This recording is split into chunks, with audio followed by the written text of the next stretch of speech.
Bienvenue dans une nouvelle vidéo. J'ai une question pour toi. Qu'est-ce qui est le plus important, la théorie ou la pratique? J'ai mon avis sur le sujet et je vais l'élaborer dans cette vidéo. Let's go.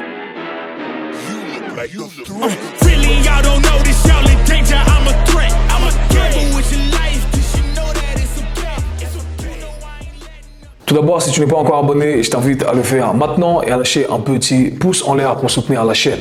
Il y a quelques semaines de cela, j'ai fait un post sur Instagram qui a suscité pas mal d'interactions. Beaucoup de gens qui étaient d'accord avec moi et quelques personnes qui étaient en désaccord avec moi et j'ai eu l'occasion d'échanger avec ces personnes et c'était très intéressant et je me suis dit que ça valait la peine de faire une vidéo sur YouTube en espérant qu'on en sorte tous grandis, tous un peu plus intelligents. Du coup, le post que j'ai fait, c'était un carrousel avec plusieurs slides qui disaient les choses suivantes. La première slide disait, je vais vous dire quel est le vrai problème. Les gens faibles donnent des conseils sur comment devenir fort. Les personnes fauchées donnent des conseils sur la façon de s'enrichir. Les célibataires donnent des conseils sur les relations. Ensuite, j'ai enchaîné avec la deuxième slide qui disait « Les gens enseignent des choses qu'ils ne connaissent que en théorie. La seule chose qu'un étudiant peut vous apprendre, c'est de devenir un étudiant. » Je cite ici l'un de mes auteurs favoris, Nassim Taleb. Du coup, ça m'a permis d'enchaîner avec la troisième slide qui disait « En utilisant le même processus de pensée, en écoutant les gens faibles, vous ne pouvez que devenir faible. En écoutant les gens fauchés, vous ne pouvez que rester fauché. En écoutant votre ami célibataire pour toujours, vous ne pouvez que, vous l'aurez compris, rester célibataire pour toujours. » Et j'ai conclu avec la phrase suivante « Tout le monde sait comment conduire une voiture en théorie, mais nous réalisons tous rapidement à quel point c'est différent lorsque nous devons exercer dans la vie réelle. Souvenez-vous-en la prochaine fois que vous écouterez les conseils de quelqu'un. » Et du coup, j'aimerais élaborer un peu plus sur ce post, je l'ai fait dans la description. Mais l'idée globale a été de mettre l'accent sur deux choses bien précises, sur deux points sur lesquels je vais élaborer ici. La première chose que j'ai essayé de renforcer ici était le fait que j'estime qu'il y a une certaine hiérarchie de compétences à respecter.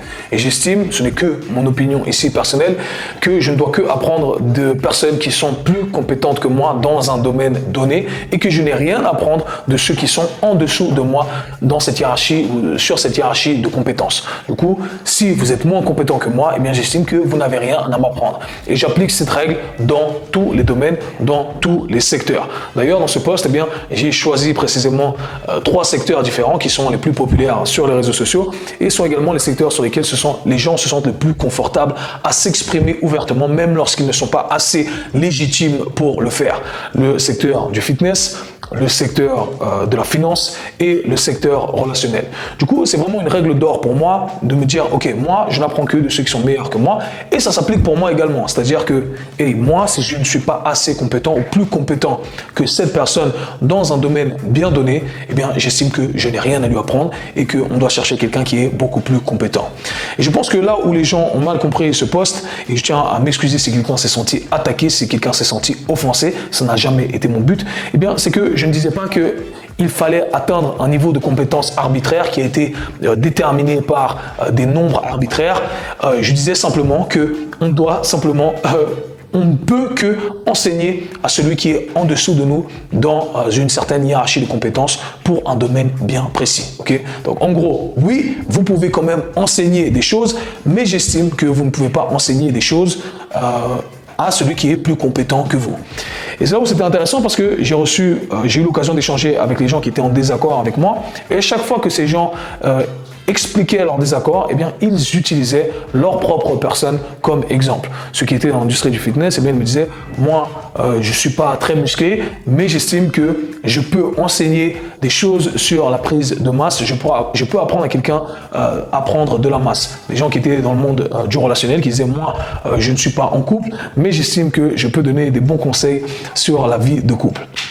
Et c'est là où je suis partiellement d'accord, dans le sens où oui, vous pouvez le faire à quelqu'un qui est moins compétent que vous. Donc si vous avez plus de masse que la personne, que vous avez plus étudié ce sujet et pratiqué ce sujet, eh bien oui, vous pouvez le faire. Si non, eh bien non.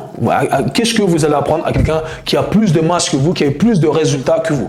C'est là où je pense que il faut garder une certaine intégrité intellectuelle et ne pas croire qu'on sait lorsqu'on ne sait pas. Mais je vais revenir là-dessus plus tard. Okay? Et ça s'applique dans tous les domaines. Et encore une fois, ce n'est que mon opinion des choses. Mais c'est important pour moi d'élaborer là-dessus parce que j'essaie à chaque fois de créer créer une harmonie dans mes pensées et c'est ce qui me permet d'agir de manière cohérente dans la vie de tous les jours. Okay? J'analyse le monde de façon harmonieuse, du moins j'essaie de créer cette harmonie, donc la façon dont je fais une chose, la façon dont je vais l'appliquer dans n'importe quel secteur. Et pour ce faire, je distingue deux façons de penser, ce que j'appelle la pensée conceptuelle et la pensée technique. Alors qu'est-ce que la pensée conceptuelle? La pensée conceptuelle, c'est le fait d'analyser le monde qui nous entoure ou un sujet bien particulier en s'attardant uniquement sur les fondamentaux et en négligeant les détails qui n'ont pas d'importance. Et pourquoi il est important selon moi d'utiliser cette pensée conceptuelle? Eh bien parce que la pensée conceptuelle s'applique en tout temps dans n'importe quel secteur. C'est d'ailleurs ce que j'ai voulu illustrer dans ce post-là. Eh bien si je me positionne d'une telle façon dans l'industrie du fitness, eh bien je dois me positionner de la même façon dans n'importe quelle autre industrie parce que fondamentalement, les mêmes principes s'appliquent. Et c'est là où on essaie de garder cette intégrité intellectuelle. Et je pense que des fois, on a tendance à perdre cette intégrité intellectuelle à cause de nos biais cognitifs et on se dit non mais oui mais moi dans mon secteur c'est un peu différent. Et c'est là où je distingue le tout avec, où je contraste le tout avec la pensée technique.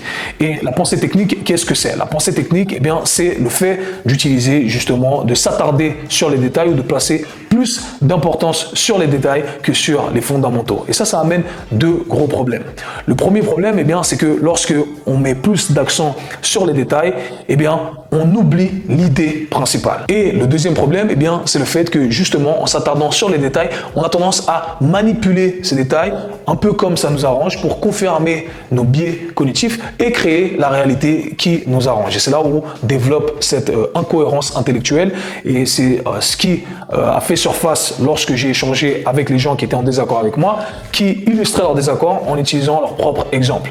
Ils n'étaient pas forcément en désaccord complet avec moi, mais ils étaient en désaccord dans leur secteur bien précis, dans leur domaine d'expertise bien précis. Et ma question c'est pourquoi ça s'applique comme ça dans ton domaine d'expertise et pas dans les autres domaines? Et c'est là où moi personnellement j'essaie d'être assez cohérent dans mon approche en me disant ok Kev, il faut que tu sois juste. Si ça s'applique comme ça dans ce domaine qui n'est pas le tien, eh bien ça doit s'appliquer comme ça dans mon domaine également. Okay? Et même si je suis perdant parfois, eh bien j'estime que c'est comme ça que ça doit s'appliquer, un point c'est tout. Et d'ailleurs pour refaire ce contraste avec la pensée conceptuelle et la pensée technique, la pensée conceptuelle est toujours plus puissante selon moi et c'est ce qui nous permet de nous attarder sur les principes fondamentaux. C'est d'ailleurs pourquoi les expressions du quotidien de la langue française, les dictons, etc. sont très puissants. Pourquoi ils sont très puissants? Eh bien, ils sont très puissants parce qu'ils s'appliquent en tout temps dans tous les secteurs. Quand on dit, par exemple, je suis au bout du rouleau, okay? Ou appelons un chat à chat. On n'est pas en train de parler d'un chat, on n'est pas en train de parler d'un rouleau, ça s'applique dans le monde du fitness, de la santé mentale, peu importe. Pourquoi? Parce que c'est conceptuel. Et justement, je pense qu'on doit agir de la même façon qu'on utilise ces expressions de manière conceptuelle qui s'appliquent dans tous les secteurs et en tout temps, eh bien, on doit agir de cette façon-là. Et ma façon de voir le monde dans mon industrie, eh bien, doit être pareil dans tous les autres secteurs. Maintenant, la question qui se pose, c'est pourquoi je me sens attaqué lorsqu'il s'agit de mon secteur? Pourquoi je me sens attaqué lorsqu'on remet en question mes compétences? Encore une fois, j'insiste sur le fait qu'on peut partager, encore une fois, seulement à ceux qui sont moins compétents que nous, qui sont en dessous de nous dans cette hiérarchie de compétences. Et je pense que pour répondre à cette question, pourquoi certaines personnes se sont senties attaquées avec ce poste, eh bien, c'est que ça révèle certaines insécurités. On a tous certaines insécurités, on n'est pas sûr de soi sur certains aspects, mais on fait le nécessaire pour combler le tout en étudiant un peu plus, etc. Et c'est très bien. Maintenant, il faut simplement accepter le fait, selon moi, que c'est un long chemin et que ça prend du temps et que c'est ok de ne pas être là où on veut être encore. Et puis le but, c'est toujours de devenir meilleur. Donc, quand on sait que on a encore du chemin à parcourir, eh bien, on ne peut que devenir meilleur. Mais si on pense qu'on sait déjà, eh bien, malheureusement, il n'y a pas d'espace pour devenir meilleur. Donc, encore une fois, c'est simplement une pensée philosophique ici. La première raison étant que la théorie est toujours le sous-produit de la pratique. Alors, comment ça se passe dans tous les secteurs confondus? C'est toujours la même chose. Il y a quelque chose qui fonctionne en pratique et ensuite, on essaie de comprendre en théorie comment ça fonctionne, pourquoi ça fonctionne. Dans l'industrie du fitness, ça se passe exactement comme ça. On fait quelque chose, on a toujours fait quelque chose, et ensuite, on essaie de de créer une étude scientifique qui se passe de la manière suivante. On analyse la chose qui fonctionne déjà dans la pratique, et on se dit, ok, on émet une hypothèse, on fait une théorie, on va faire une expérience et ensuite on a une conclusion qui nous permet de dire ok, ça fonctionne, voilà pourquoi ça fonctionne, voilà pourquoi ça ne fonctionne pas, etc., etc. Mais le fait est que la pratique a toujours été là avant la théorie et c'est quelque chose qu'il faut toujours garder en tête. Et ce qui est intéressant à soulever également quand on comprend ça, eh bien on comprend que la théorie est amenée à changer. Et c'est ce qu'on voit dans la science change tout le temps, la science se contredit. On dit un truc un jour et quelques jours plus tard, eh bien, on dit un autre truc. Mais la pratique en soi ne change pas. Je vous donne un exemple ici. Le dos rond et le dos plat, c'est un sujet qui revient souvent, que j'ai abordé depuis plusieurs années. On nous dit souvent que arrondir son dos et porter des charges avec le dos rond, c'est une mauvaise chose pour la colonne vertébrale. Ça crée des lombalgies, ça crée des hernies discales, etc. Et du coup, dans l'industrie du fitness et de la santé, on nous a toujours dit, ok, il faut garder la colonne vertébrale neutre pour éviter les lombalgies, pour éviter les hernies discales. Et il y a eu des preuves scientifiques à l'appui, des experts qualifiés à l'appui, d'accord, des gens qui ont un niveau académique très élevé qui ont dit que c'était faux d'arrondir son dos, qu'il ne fallait pas le faire, etc., etc. Donc la science, à un moment donné, nous a dit que effectivement, lever des charges, porter des charges avec le dos rond, c'était mauvais. Et ce qui était marrant, c'est que on le voyait déjà avec des powerlifters à l'époque qui levaient des charges avec le dos rond. Dans la vie de tous les jours, les gens qui arrondissent leur dos pour porter des trucs au sol, ça c'est toujours arrivé. Okay, on n'a jamais rien changé. Depuis la nuit des temps, on arrondit son dos pour porter des charges. Et ce qui est marrant, c'est que maintenant, la science commence à changer. Donc on voit maintenant des recherches scientifiques qui disent que, en fait, porter des charges avec son dos rond, eh bien, c'est pas mauvais.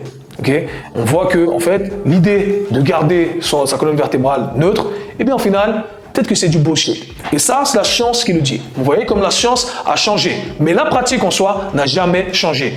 Les powerlifters portent toujours les charges de la même façon. Monsieur et madame, tout le monde qui porte des charges au sol, qui portent leurs enfants du sol, eh bien, ils portent toujours leur enfant avec le dos arrondi. Donc, tout ça pour vous dire que la pratique, selon moi, est toujours supérieure de ce point de vue-là. La deuxième raison pour laquelle, selon moi, la pratique est supérieure, eh bien, c'est tout simplement le fait qu'on apprend plus en pratique qu'en théorie, dans tous les domaines confondus. C'est d'ailleurs pourquoi, dans le monde de tous les jours, n'importe quel domaine, il y a des gens qui viennent avec des diplômes universitaires, des masters, des doctorats, etc., double master, et on arrive à l'entretien, la personne nous dit quoi? Elle nous dit, ok, est-ce que vous avez de l'expérience pratique? Et la personne, non. Ok, merci, ciao, goodbye. Pourquoi? Parce que au final, dans le monde corporate, ils savent exactement qu'il y a un fossé entre la théorie et la pratique. Et c'est pourquoi ils préfèrent avoir des gens qui ont déjà de l'expérience pratique que des gens qui ne connaissent que la théorie parce qu'ils doivent en apprendre plus. Pour mon expérience personnelle, je peux vous parler en tant que nouveau père. Moi, en tant que nouveau parent, eh bien, je pensais savoir ce que c'était que d'être un père, que d'être un nouveau parent. Je me suis dit, le sommeil, c'est bon, je dors pas beaucoup déjà, c'est pas un problème, ok? Et après tout, je connaissais la théorie, j'ai eu des parents moi-même, j'ai eu un petit frère, bref, je connais la théorie, j'ai lu des trucs, j'ai lu des recherches, j'ai lu des livres, j'ai été à des cours, je connais toute la théorie, c'est bon. Et au final, que dalle. C'est beaucoup plus dur que ce que je pensais, on dort beaucoup moins que ce que je pensais, c'est mentalement épuisant. Aucun livre, aucun cours, aucun discours ne peut nous préparer aussi bien que la pratique. Et tous les parents savent exactement de quoi je parle. Et ce n'est pas un discours qui cherche à exclure les gens, mais c'est un fait. Si vous n'êtes pas parent, vous ne savez pas ce que c'est. Okay? Si moi, je n'avais pas eu d'enfant, je n'aurais pas été dans la capacité de donner des conseils à quelqu'un qui est sur le point d'avoir un enfant. Et c'est un fait, et c'est comme ça. Et je pense que cet exemple parle à tout le monde. Moi-même, en tant que coach sportif, eh bien, j'ai passé des dizaines et des dizaines de diplômes. J'ai passé des certifications. Je pensais tout savoir. Et quand j'arrive sur le terrain, je me rends compte qu'en fait, rien ne s'applique vraiment. Et on remet même en question tout ce qu'on a appris, on remet même en question tous les livres qu'on a lus parce qu'on se rend compte que sur le terrain, ça ne fonctionne pas exactement comme on nous l'a appris dans la théorie. Et c'était un peu la dernière slide de ce post-là qui disait qu'en théorie, tout le monde sait conduire une voiture, mais quand on doit s'asseoir dans la voiture, eh bien, ce n'est pas exactement la même chose. Donc, selon moi, la pratique est toujours supérieure. Donc, quel est le message derrière tout ça? Ce n'est pas un message qui cherche à exclure les gens, c'est un message au contraire qui cherche à comprendre qu'on a certaines faiblesses et lorsqu'on a certaines faiblesses, eh bien, lorsque on est conscient de ses faiblesses, ça nous pousse à devenir meilleur. Moi-même, je suis conscient de certaines faiblesses et je me dis, ok, là, je suis pas encore au top, mais je vais travailler pour, et je vais devenir meilleur, et je vais devenir meilleur. Et je vais pouvoir enseigner des choses à ceux qui sont dans cette quête et qui n'ont pas encore mon niveau. Mais je n'ai absolument rien à apprendre à ceux qui sont au-dessus de moi dans un domaine bien précis. Et je ne veux que apprendre de ceux qui savent plus. D'ailleurs, ça me permet d'ajouter quelque chose de très intéressant. Lorsque j'ai discuté avec les personnes qui étaient en désaccord avec moi, eh bien, une personne a mentionné un exemple qui avait du sens et j'aimerais élaborer un peu plus là-dessus avant de conclure. Cette personne m'a dit, est-ce que les conseils de quelqu'un qui a réussi à un moment donné puis a échoué parce qu'elle a déconné ont de la valeur? Est-ce qu'en final, cette personne a les crédits, la légitimité pour donner des conseils? Et ma réponse c'est on peut quand même apprendre de cette personne, mais elle ne peut pas nous dire quoi faire. C'est ça en gros. Et je distingue deux types d'apprentissage. De un, on a apprendre ce qu'il faut faire et de deux, on a apprendre ce qu'il ne faut pas faire. Et je pense que ce sont deux types d'apprentissage qui sont très intéressants. Mais si on a échoué dans quelque chose, on ne peut pas dire à quelqu'un quoi faire. Et c'était mon message avec la deuxième slide qui disait du style hey, si vous voulez apprendre de gens faibles, en écoutant les gens faibles, vous n'allez que devenir faible. Parce que s'ils savaient comment devenir fort, eh bien, ils seraient forts. En écoutant des conseils financiers de gens qui n'ont pas d'argent, eh bien, vous n'allez jamais faire d'argent. Parce que s'ils savaient comment ça fonctionne, eh bien, ils auraient de l'argent. C'est aussi simple que ça. Et j'arrive pas à comprendre que ça soit pas logique pour tout le monde. Mais anyhow, conclusion, pratiquez. Pratiquez parce que la pratique a plus d'importance que la théorie selon moi. Et écoutez ceux qui ont des résultats, qui savent allier la théorie et la pratique. Je pense que la théorie et la pratique doivent travailler ensemble, qu'on doit avoir les deux. Ce n'est pas soit un, soit l'autre, mais on doit mettre plus d'accent sur la pratique. Et je pense que c'est le seul moyen d'évoluer, d'écouter les gens qui ont des résultats. Et maintenant, j'aimerais avoir ton avis sur le sujet. Selon toi, qu'est-ce qui est le plus important, la théorie ou la pratique? Et pourquoi? Dis-le moi dans les commentaires. Nous, on se parle très bientôt. Peace.